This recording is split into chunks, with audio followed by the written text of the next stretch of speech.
For over a century, modern science has been building a spectacular intellectual cathedral. The mathematics are beautiful.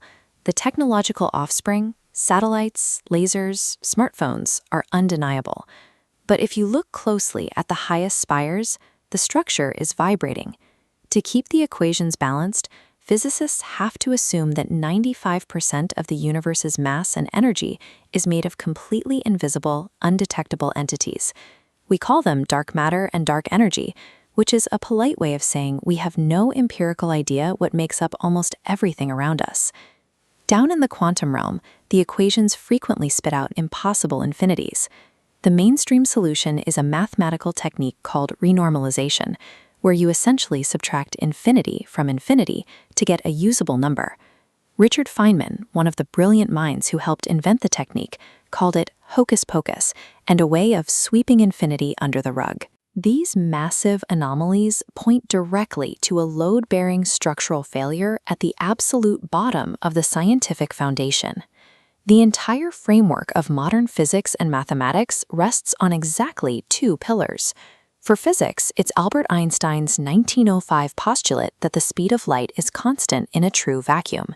For mathematics, it's Zermelo-Fraenkel set theory, which builds the entire number system starting from the empty set.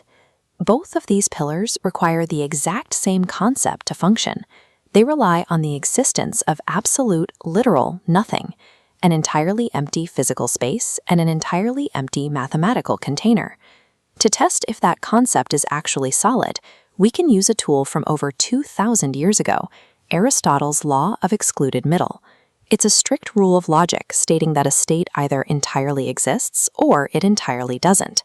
There is no middle ground. If we apply this ancient logic directly to those two modern pillars, and the concept of nothing breaks, the theories sitting on top of them collapse by inheritance. Let's start with physics.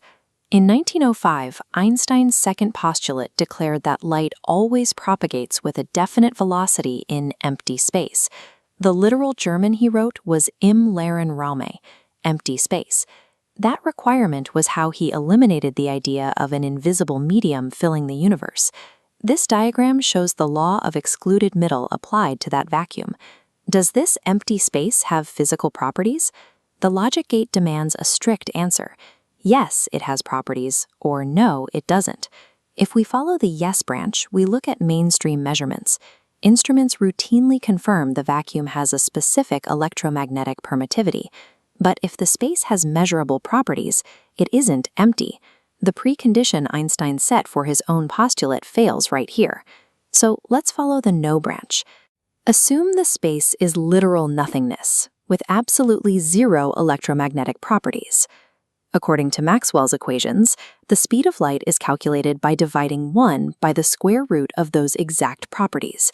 If those properties are 0, you are dividing by 0.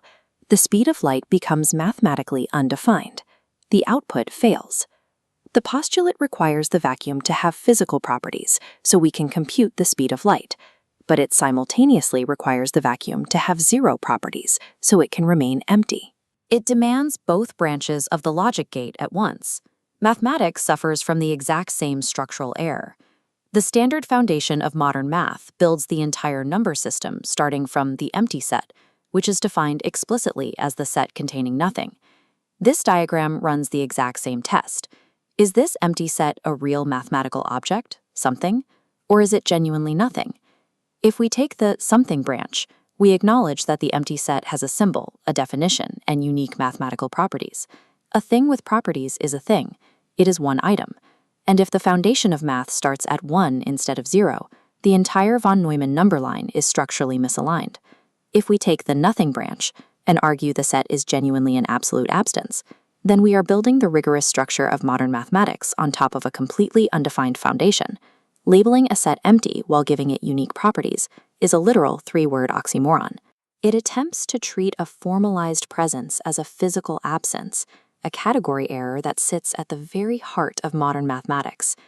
To verify this logic, researchers ran a series of tests called deterministic logic elicitation. They fed this exact Aristotelian dilemma to 7 of the world's top-tier artificial intelligence models. When presented conversationally, The models reflexively defended the established physics paradigm, but when instructed to write Python scripts to evaluate the logic as strict binary code, their behavior flipped. The code ran. Every single model reported that the postulates failed under both conditions. This confirms that the processing pathway matters. When an AI evaluates a claim against the mainstream corpus, it reproduces the consensus it was trained on. But when the same AI is forced to implement the logic as code, the mathematical result is unavoidable. Because the empty space precondition is falsified, the downstream dependencies fall with it. Since 1983, the International Standard Meter has been explicitly defined by the speed of light. Our entire modern measurement system is locked into an invalid assumption. The catastrophic infinities plaguing quantum field theory are the predictable artifacts of dividing by zero at the base of the construction. We have been here before. For 1,400 years, astronomers mapped the solar system using Ptolemaic epicycles. They drew beautiful circles orbiting other circles. The math was internally consistent, and it even predicted eclipses. But it was entirely wrong, because it was built on a false model of an Earth-centered universe. You can build a spectacularly intricate, internally consistent mathematical cathedral, but if those mathematics are built on physically false premises, you are writing fiction, not physics.